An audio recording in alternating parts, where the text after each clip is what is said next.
Welcome to Turkey, welcome to Istanbul, a city that has so many special memories for Liverpool 14 years ago. That was the Champions League. Tomorrow, it's all about the European Super Cup, where they face Europa League winners Chelsea. Can Liverpool add yet more silverware to their glittering collection?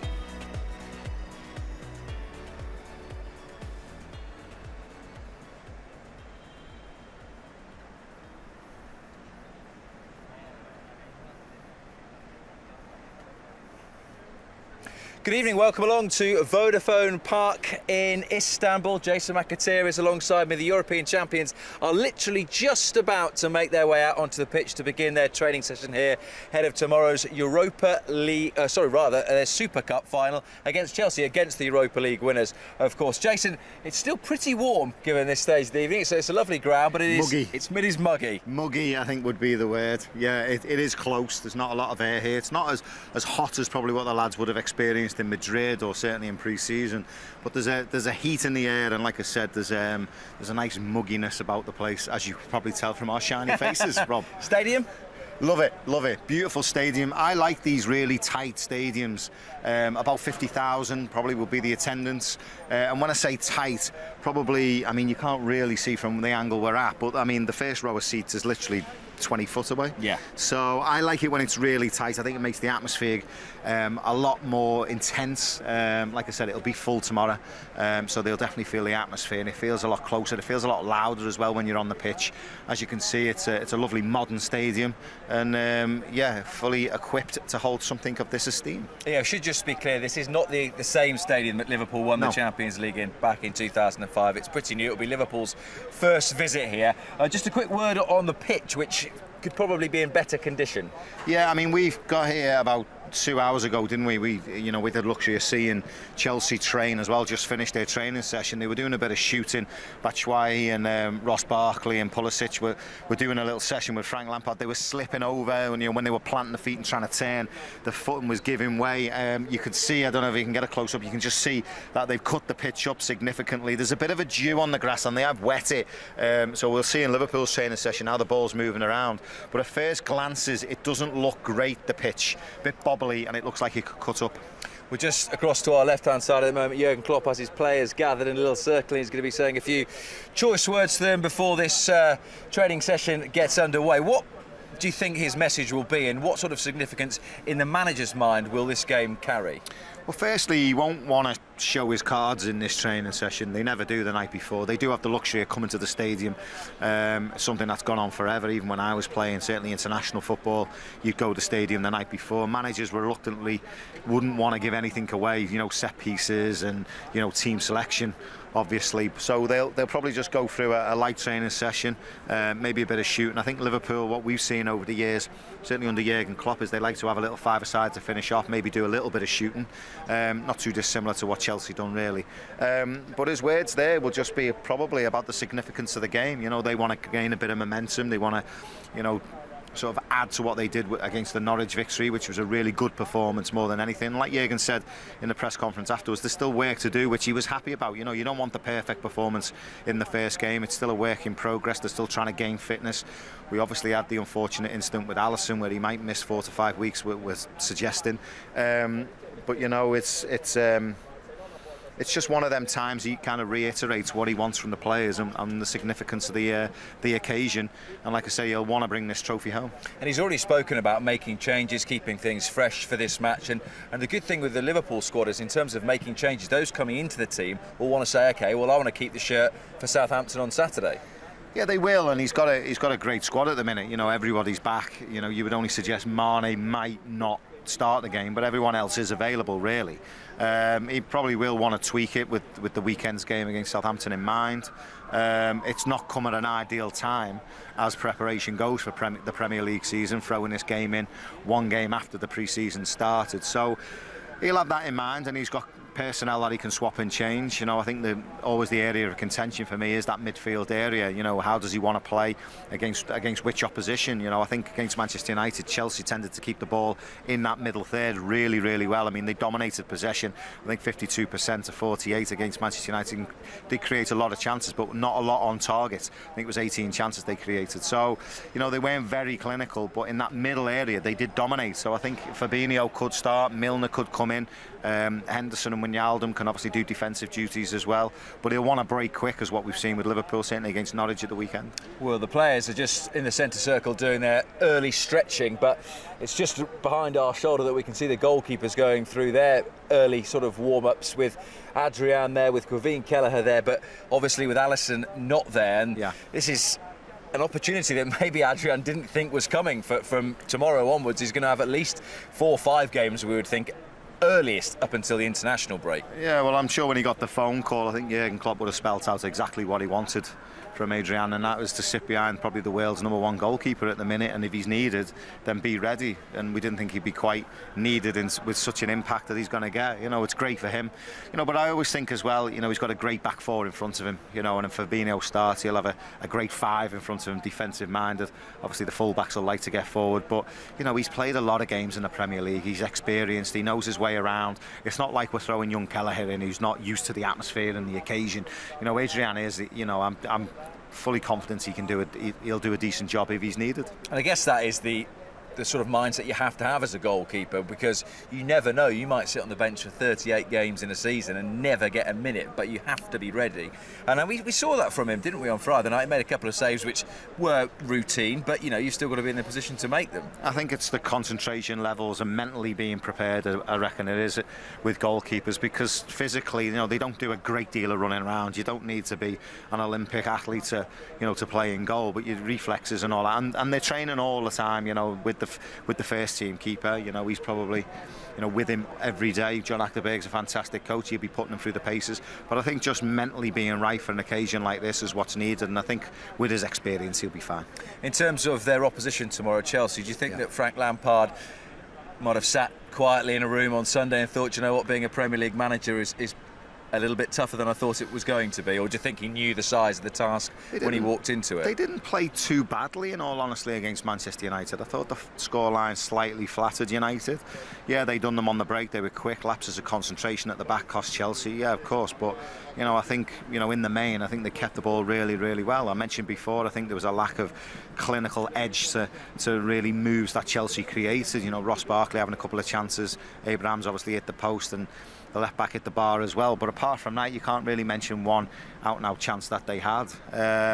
It's always a difficult place to go, Manchester United, first game of the season. But I thought they'd done okay, and it was a warning sign for Liverpool to just marshal that midfield area, which I think Chelsea dominated over Manchester United. But as United showed, when they broke, they were very, very clinical and cut Chelsea to pieces, and that's what we're very, very good at. Probably one of the world's best at breaking. What issues do you think he has at the moment?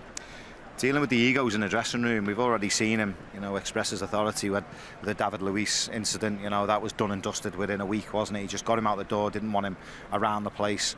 I just think Frank's got more of that to come. Obviously the window's shut now, but you're dealing with some big egos. He made some big calls at the weekend. Kante and Giroud were on the bench, 2 World Cup winners. That, you know, if Chelsea lose against Liverpool and they don't start, they might have a case, you know, to just knock on Frank's door and say, listen, you know, we think we should be in the team. And then Frank's got big decisions to make. Does he stick by what he wants, his philosophies, the players he's picked in the first place, the risks of losing them to throw them players in, or does he risk them upsetting the dressing room and sort of stabbing Frank in the back, which can happen quite easily in this modern day football? Well, I say modern day, it was happening when I was playing. You know, if you're not playing, you're always disappointed.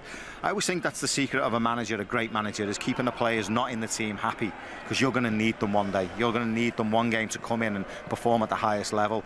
I don't know if Frank's got that experience yet. I'm sure it'll work out for him long term. He'll be a fantastic manager and he'll gain experience through what he's doing. But he's only one season in at Derby. You know, them Derby players would have looked at Frank and they would have seen Frank Lampard, the Chelsea legend. They would have rose to the occasion when playing for him. They would have enjoyed his sessions.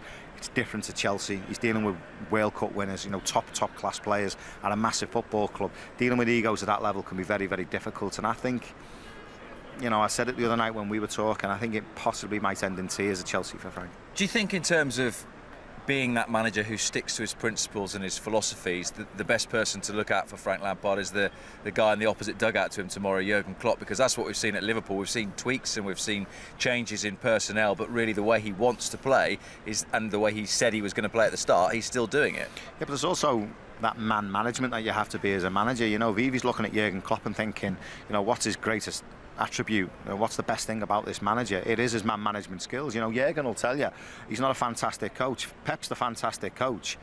Jurgen's a great man manager of a football club, of footballers and of men. You know, he knows how to handle them. He knows when to say at the right time. He knows when to take them out of the team, but give them the right answers. If they knock on his door, he's got the right answers again.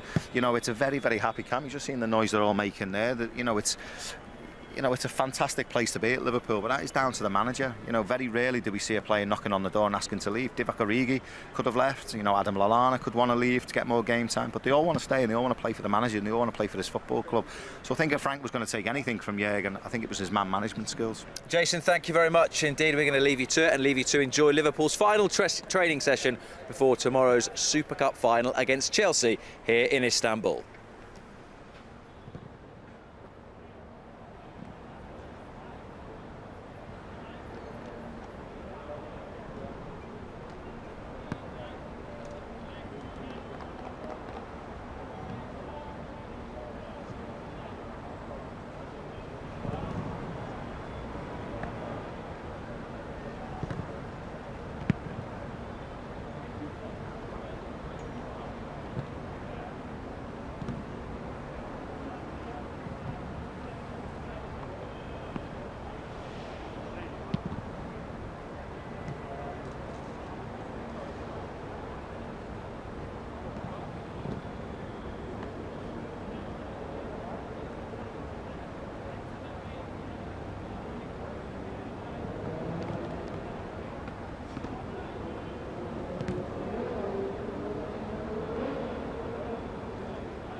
You're watching live coverage of Liverpool's final training session ahead of tomorrow's Super Cup final against Chelsea here in Istanbul. A reminder, you can watch all the build-up with team news and interviews on LFC TV and LFC TV Go from 7 o'clock tomorrow, and get all the behind-the-scenes access by searching LFC on social media.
You're watching live coverage of Liverpool's final training session ahead of tomorrow's Super Cup final against Chelsea here in Istanbul. A reminder that you can watch all the best build-up to that match on Matchday Live from 7 o'clock on LFC TV and LFC TV Go, and get all the behind-the-scenes action from here in Turkey by searching for LFC on social media.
Blimey.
Well, Liverpool just going through the final stages of their training session here at Vodafone Park in Istanbul. Jason McAteer is still alongside me, and you whispered to me as you were watching on, it's the sort of session you've enjoyed as a player.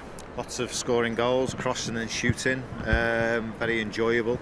Nice energy about it. I mentioned to you, didn't I, when we were watching Chelsea train a few hours ago, it felt flat. You know, they were just sort of hanging around, weren't they, when Frank was putting some of them through his own shooting session. You know, they didn't all take part in that, but certainly Liverpool's sort of attitude towards the session was there's a lot more of a buzz, a lot more Concessions atmosphere. set the tone for games. Well, it can, yeah. I mean, you should always train like you play, and that was, you know, something that was always drilled into us. And you know, there was a nice zip about it. You know, the sessions that Pep always puts on have got a lot of energy to them as well, and you know, there's some good finishing. Some to be a little bit desired with the left foot, some of them, but yeah, it was a very, very good session, played at a good pace, and it looks like they're still going on because they're bringing the goals forward, so it looks like there's going to be a five-a-side. Yeah, there's going to be a bit of a five-a-side to finish. Some local helpers are bringing on the goals, and interesting, along with the senior players, to see the likes of Keanu Hoover there, and Harvey Elliott's been very, very involved in the session, hasn't he? Big fan of Harvey Elliott. He come with big expectations. I wasn't quite so sure with what everyone was saying about him until I seen his actual performance against Lyon in Geneva in pre-season. I have to admit, he was way above his years. His way to pass, his decision making, you know, his ideas, his commitment on the ball. You know, he always wanted it, and you know, I can see a big future for him. You can see why Liverpool have gone. What's the first thing then you look for in a young player to think, attitude? Okay, this kid's got something. Attitude, and then technique. You know, you can always work on your technique. You can always make your left foot better, or your weaker foot better, your weaker side. You can always work on your heading. You can always work on your touch. But your attitude comes from within. You know, if you're a winner, if you want the ball, if you want it in a tight space, you know, they're all the things that you look for. And he's got everything in abundance. And I was just speaking to Ray often, who looks after the players, and he said he's so mature for his age. I mean, he is still only 16. We forget that. I'm not sure if our cameraman Jamie can just move off us for just a slight moment, because we could see what Liverpool will be playing for tomorrow. The Super Cup is there, glistening in the floodlights here in Istanbul. And again, I mean, Ryan Brewster was part of the squad that was involved in Madrid, and Elliot will be here tomorrow, and Keanu Hoover will be there. I mean, great for even if they don't play, to I know where you're going. experience I'm a big European advocate final. for that. As part of a learning curve for a young player, I think it's vitally important you get that winning habit and that winning taste, as it were. And although you might not be on the pitch, you're going to be around it. What they gained experience-wise from winning that Champions League is phenomenal. You can't buy that. And just being around the players like James Milner and Van Dijk, seeing what it means to them, being on the periphery, is very, very special. And as I said before, Liverpool are in a fantastic place, challenging for all kinds of trophies, winning lots of football matches, for the likes of Harvey Elliott, and you just mentioned Ryan Brewster there, Adam Lewis, young Laruzzi. These players, it's so valuable what they're getting. You're seeing it with Sir Alex Ferguson. He played the kids in it was the League Cup, but they used to get to the final, they used to taste it, they used to take all the kids with them, everywhere they went, major cup finals and stuff, and you just get that flavour, taste, and you want to do it yourself. And like I said, it's something you can't buy, that experience. What would you be asking if you're a 16-year-old as part of this Liverpool squad? What sort of questions would you have for the more senior players in the group? You wouldn't really be asking too much. You'd just be observing and seeing how they do things, and they do everything right, don't they? I mentioned to you on Friday night after the Norwich game. Having James Milner, when the manager looks at him, the manager can't do everything. He can't marshal players 24 hours a day, and there's going to be a lot of time when he's absent. And that's when James Milner steps in. That's when Jordan Henderson steps in. Van Dijk, just put their arm around the shoulder. I mean, I've seen the manager walking with Elliot before. He had his arm round and give him a little dig in the side. Just messing around with him. And that's great for the youngster, because he feels at home. And the manager wants to be that person that the player feels he can go to. He doesn't want to be scared of him. He doesn't want to feel like he's inferior to him. He wants to be able to go there and say, listen, what's this happening here? Is there an opportunity for me? And am I going to play? Am I going to do this? And that manager's here, so he's in good hands. I mean, I made a comment about Raheem Sterling. I was reading about it today. I honestly think Raheem Sterling's turned into a fantastic player at Manchester City, but I put that down to Pep Guardiola. And I would say this, I thought it was too soon for him to leave Liverpool. I thought his progression would have been better here at Liverpool. I thought he maybe left the season too soon. Has he proved me wrong? Probably not, because of the manager. The manager's had a massive influence on his career. Probably one of the only managers that would have had that kind of influence on Raheem Sterling. Jason, thank you very much indeed. Go and have a drink, lie down. It's been a long shift for you today. You're weary, tired and emotional.